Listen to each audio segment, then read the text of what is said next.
자, 오늘은 가슴 운동에 대해서 좀 설명을 드리려고 합니다. 가슴 운동 뭐죠? 가슴 운동할 때 우리가 쓰는 근육 뭐지? 대흉근입니다. 대흉근. 그 대흉근이 뭐 대흉근도 있고 소흉근도 있는데, 소흉근은 우리가 이 운동성 기능을 사실 하지 않죠. 자세성 기능을 하는 근육이기 때문에 소흉근은 우리가 운동을 시킨다고 볼 수 없습니다. 또 심부에 들어가 있기 때문에 가시적으로 보이는 근육이 아니죠. 소흉근 제외하고. 대흉근을 운동하는데, 그러면 우리가 해부학적으로 이거를 잘 쓴다라는 개념으로 갔을 때 대흉근은 어떤 특성을 가지고 있느냐?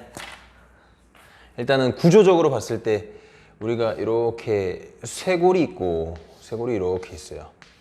그리고 여기 스털넘이라고 하는 복장뼈 있어. 그리고 여기 상완골이 이렇게 달려 있겠지. 가슴 근육이, 대흉근이 갈비뼈 이렇게 있겠죠. 이렇게 있겠지. 근데 대흉근이 이렇게 해서 이렇게 붙어 있어. 자, 뭐냐면은 지금 흉골에서 스털넘이라고 하는 이 복장뼈부터 이렇게 붙어와서 이 상완골의 외측순이라고 하는 바깥쪽에 붙어 있어요. 그래서 그 특성에 따라서 얘가 무슨 역할을 하냐면 내전, 수평 내전, 그리고 내회전, 이렇게 세 가지 기능을 합니다. 자, 근데 대흉근 섬유 그림 좀 보신 분들은 아시겠지만은 뭐가 다르냐면은 대흉근의 섬유가 세 개로 나눠져 있어. 여기 위에. 그래서 우리가 인클라인, 디클라인, 플랫 벤치프레스 나눠서 하잖아요.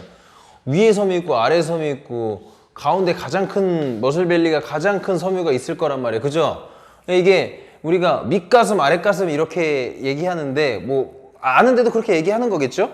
여기가 쇄골에 붙어 있기 때문에 예전에 구용어로 쇄골두, 흉골두, 늑골두 이렇게 불렀었는데 요새는 그렇게 정의를 잘 하지 않는 것 같아요. 어쨌든 간에 클레비클 헤드, 스털노, 코스탈 헤드, 그리고 여기를 코스탈 헤드라고 하는 데도 있고, 그리고 업도미널 헤드라고 하는 데도 있어요. 복근 근막에 붙어 있다고 해서, 복근의 근막에 붙어 있다고 하는 우리가 복직근이라고 하죠. 복직근 근막에 붙어 있다라고 정의되어 있는 데도 있고, 외복사근 근막에 붙어 있다 이렇게 정의되어 있는, 이런 거는 중요하지 않으니까. 어쨌든 내전 기능, 이렇게 팔을 모으는 기능을 한대. 보면은 우리가 이렇게 봤을 때 팔을 이렇게 벌렸을 때 느슨해지겠죠. 내리면 단축하겠지. 이런 기능. 근데 이럴 때는 우리가 이 업도미널 헤드라고 하는 아래쪽 부분이 많이 작용을 하겠죠. 그죠? 그리고 우리가 가장 많이 하는 플랫 벤치 프레스가 이렇게. 그리고 인클라인이 쇄골두라고 하는 부분, 우리가 이 클레비클 헤드라고 하는 부분은 이렇게 운동을 하겠죠. 만져보시면 이렇게 했을 때 가장 단축하는 게 보인단 말이에요. 결국에는 이 특성을 가지고 우리가 운동을 하게 되어 있다. 그래서 플랫 벤치 프레스가 가장 플랫하게, 인클라인은 팔을 높였을 때, 디클라인은 팔을 낮췄을 때 우리가 이 운동할 수 있는 구조적인 이점을 만들 수가 있다는 개념을 가지고 갑니다. 그 다음에 이제 우리가 내회전이라는 기능이 있었는데, 이게 섬유 방향에 따라서 이제 다르게 보면 돼. 내회전이 이거거든요. 그러면은 팔을 이렇게 올렸을 때가 이게 내회전이고 이게 외회전이야. 근데 얘가 내회전 됐을 때 가장 큰 스트레스가 작용하게 되어 있어요. 여러분들 벤치프레스는 우리가 신장성 운동이라고 했죠? 이렇게 해서 가슴에 실었을 때랑 이렇게 했을 때 어떤 게 가슴에 스트레스가 더 크게 작용하는지 한번 느껴보시면 될 것 같아요. 그래서 적절한 내회전, 근데 과하게 내회전하면 또 문제가 생겨. 왜? 내회전하면 여러분들 구조적으로 어떻게 될 것 같아? 내가 아무리 숄더 패킹을 잘 해놨다고 해도 내회전이 과해지면 상완골의 헤드가 이렇게 돌아가면서 전방에 있는 인대들이 스트레스를 받겠죠. 인대들이 스트레스를 받거나 아니면은 삼각근들이나 이런 어깨에 있는 섬유들이 과도한 스트레스를 받으면서 협력근 우세 현상을 일으키거나 잘못된 운동 사슬을 만들 거란 말이야. 그렇기 때문에 적절한 게 항상 중요하다라고 보는 거고, 이 적절하다라는 게 모든 운동을 할 때 적절하게 라는 표현을 굉장히 많이 쓰는데 애매하긴 해요. 그래서 그 애매한 거를 전문가의 도움을 찾아서 봤던, 아니면은 내가 최대한 내회전을 하는데 어깨에 스트레스가 가지 않는 방향을 찾던, 그렇다고 해서 나는 이게 스트레스가 누적이 안 돼서 좋아, 이건 아니라는 거지. 왜냐면 스트레스를 누적시켜야 되는 게 웨이트 트레이닝의 이 묘미거든, 핵심이거든. 그렇기 때문에 스트레스를 최대한 누적시키되 다른 조직은 사용하지 않는다라는 전제를 가지고 운동을 반드시 하셔야 됩니다. 자, 그러면 또 플랫 벤치를 이렇게 했는데 그러면 얘는 인클라인은 상완골의 방향이 섬유가 이렇게 돼 있잖아. 이렇게 돼 있단 말이야. 이쪽 방향으로 성장하게 돼 있다고. 그러면은 당연히 팔꿈치의 방향도 이렇게 설정될 거기 때문에 자연스러운 인터널 로테이션이 플랫보다 더 익스터널 로테이션, 죄송해요. 익스터널 로테이션한 운동으로 이 상완골의 이 고정 상태를 유지하고서 운동을 해야 더 많은 스트레스를 줄 수가 있단 말이야. 그리고 반대로 이제 디클라인이나 딥스는 내회전이 가장 강한 상태, 외회전 아니에요? 내회전이 가장 강한 상태, 이게 내회전이야. 그럼 팔꿈치가 가장 많이 벌어졌을 때 얘기하는 거고, 디클라인을 해도 내회전이 가장 많이 진행이 돼야 돼. 그래서 플랫을 기준으로 봤을 때 인클라인이 외회전, 이게 외회전, 그러니까 이렇게 하란 얘기고, 이렇게 디클라인이나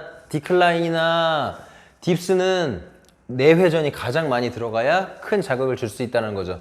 이 고립도에 대한 거는 이제 코칭하면서 스스로 이제 트레이닝을 해보면서 자극도를 찾는 건데, 어쨌든 상완골의 방향은 그렇게 작용했을 때 가장 큰 힘을 발휘하게 되어 있다, 이렇게 봅니다.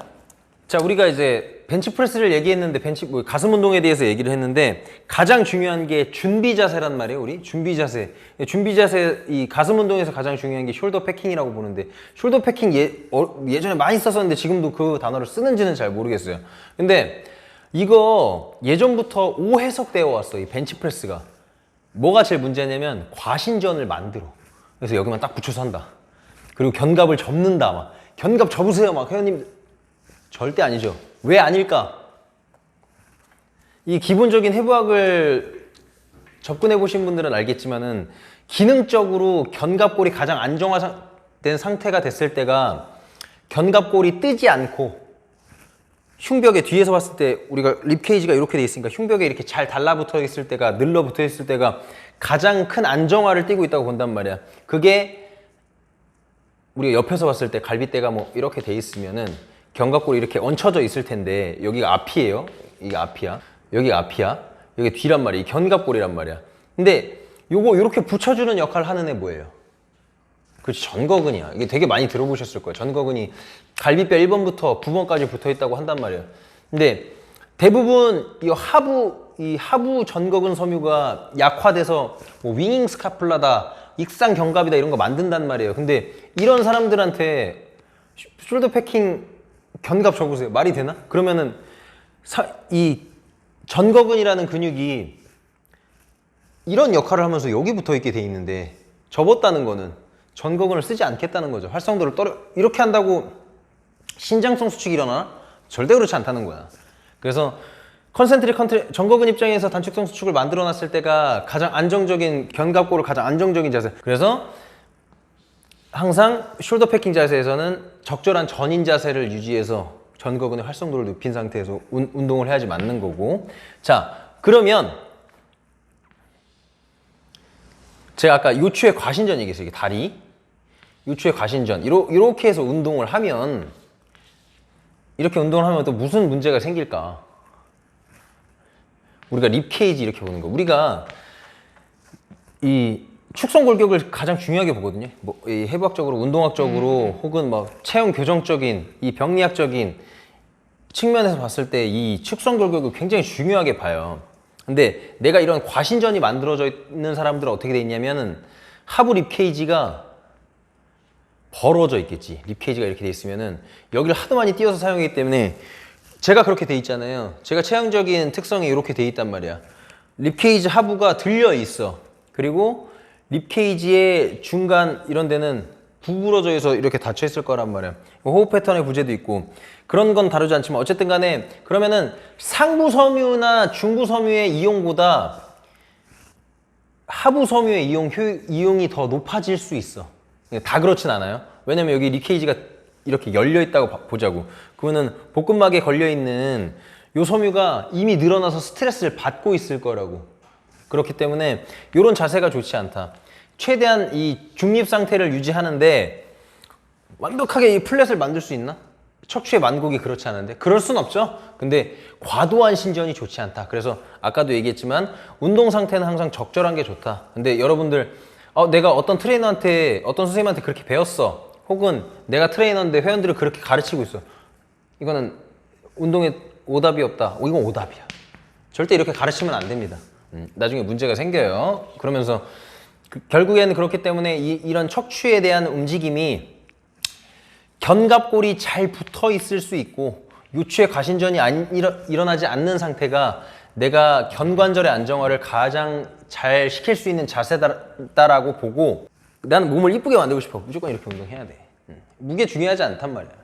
몸 하나도 안 이쁜데 200kg 들어서 뭐예요? 아무도 안 봐. 이상하게 본단 말이야. 그래서 몸을 멋있게 만들고 그 다음에 이제 기록은 그 이후에 생각해 보시면 좋을 것 같아요.